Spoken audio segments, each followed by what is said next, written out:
Welcome to Revelation Unraveled.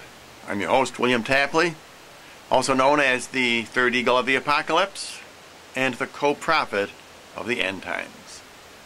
About 3 years ago, I did a video on Vladimir Putin and where he is found in Bible prophecy.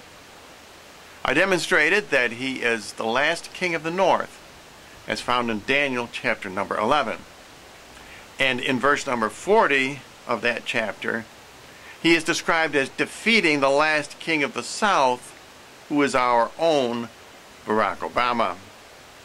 Now, since then, I have come across quite a few other incidences of Vladimir Putin in the media, which verify what I stated at that time, but which also raises a few doubts. And I want to go over those on this program, because I am only 95% sure that Putin is the last king of the north. He could be manipulated by others. Maybe he is just a puppet like Obama. Or he could be followed by another premier of Russia. Lately it has been said that Putin is not well, for example. If he were to die in the next, let's say several weeks or months, he might be succeeded by another last king of the north who fulfills Daniel chapter number 11, perhaps even better than Putin. We will soon find out, because when Russia attacks the United States, whoever is the leader of Russia at that time will be the last king of the north. Now, in that last video, I described 18 different aspects of the last king of the north. And since then, I have expanded that to include 28 different descriptions of this last king. And I thought we'd go through these one by one and then show a few clips of Putin recently, as he has been shown in the media. And let's take a look ourselves and see, does Putin fulfill the prophecy of Daniel in chapter number 11? So let's look at verse number 36. And the first thing Daniel says is, "And the king shall do according to his will." So let's first take a look at this clip of Putin addressing the Russian National Congress. This was about a year ago, just to get an idea of Putin's place in contemporary Russian history. Гораздо важнее другое. Как мы все с вами работаем, каких результатов мы добиваемся и как к этому относятся граждане нашей страны.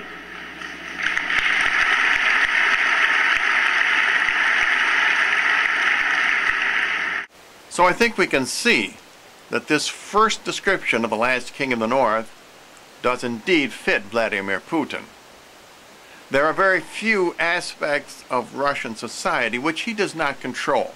For example, the military, industry, entertainment, the news media, and even the church all come under the thumb of Vladimir Putin.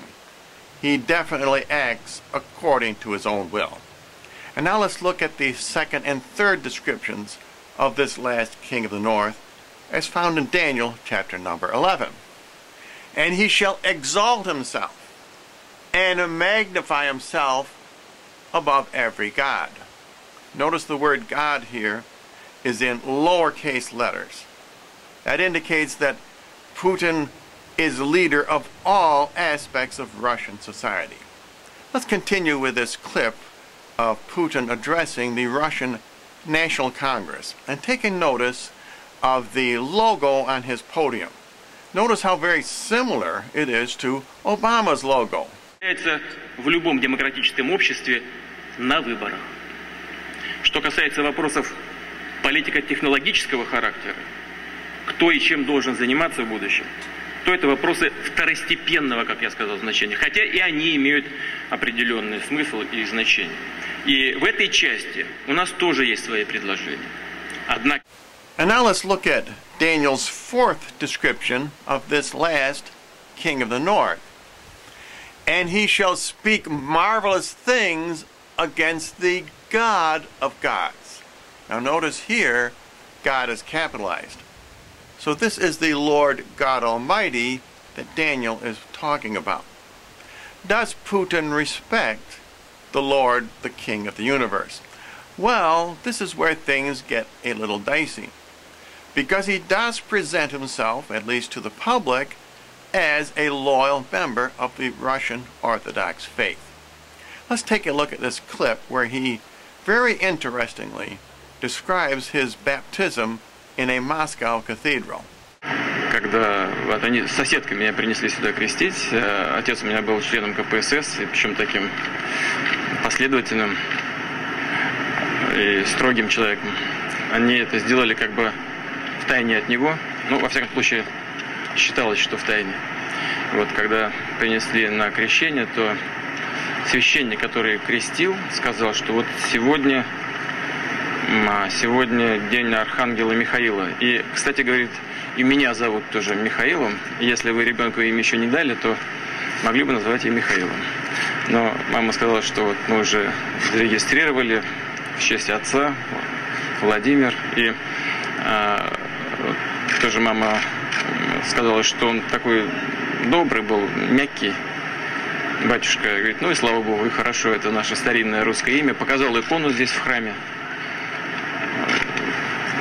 Князя Владимира, святого князя Владимира. Говорит, это будет ваша икона. And now let's look at Daniel's fifth description of this last king of the north. And he shall prosper till the wrath be accomplished, for that which is determined shall be done. Well, this is very interesting, because by prospering, does Putin live a high lifestyle in the former Soviet Union? And for this, I want to read a little bit from an article that was in the Huffington Post. Now, this is a complaint about Putin's lifestyle by one of the opposition leaders, so it might be a little exaggerated. And this is from August of this year. Russian President Vladimir Putin is spending billions of taxpayer rubles on 20 luxurious residences, 43 jets, and 4 yachts, a top opposition leader claimed Tuesday.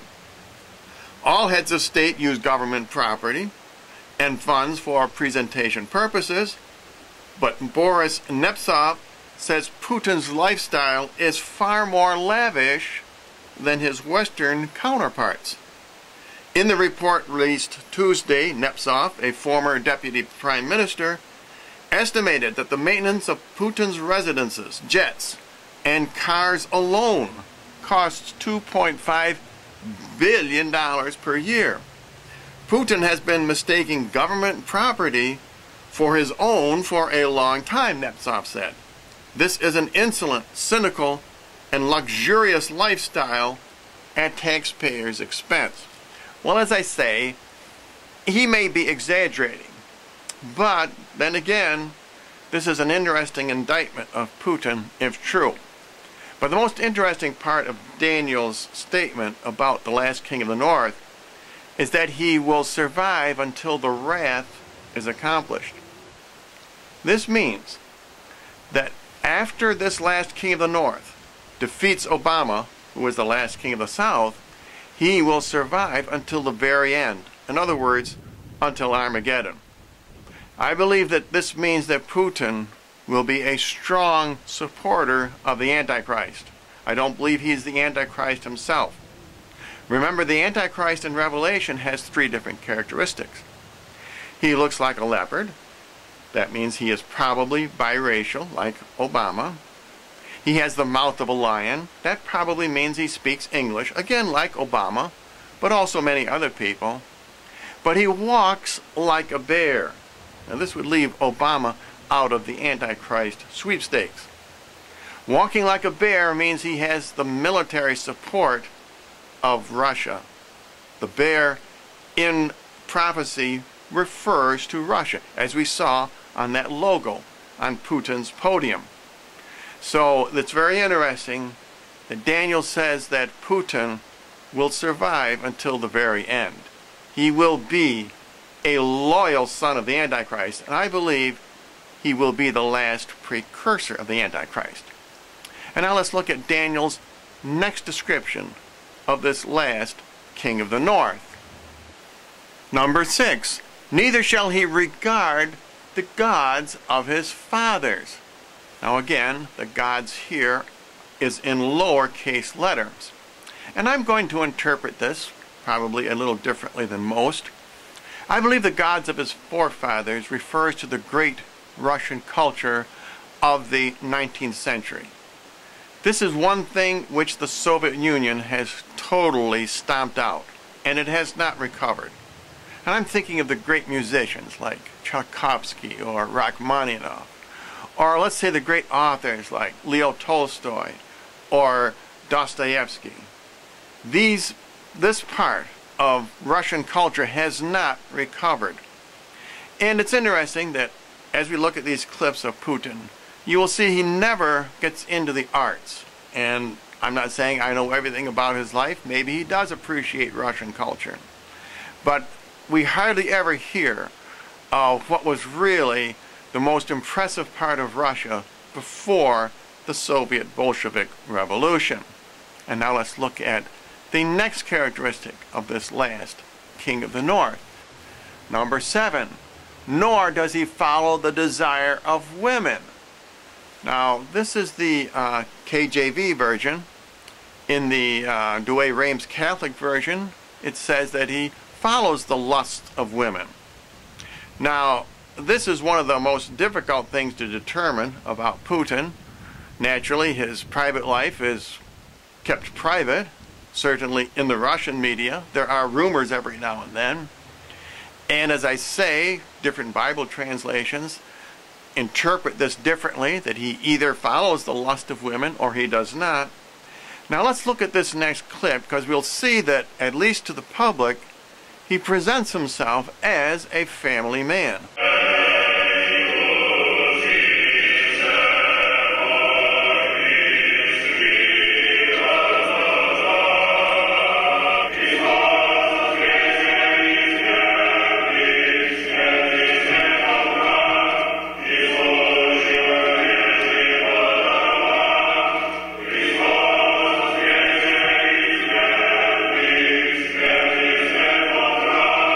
So I have to admit, from this clip, it does not look as if Putin is fulfilling the prophecy of the last king of the north.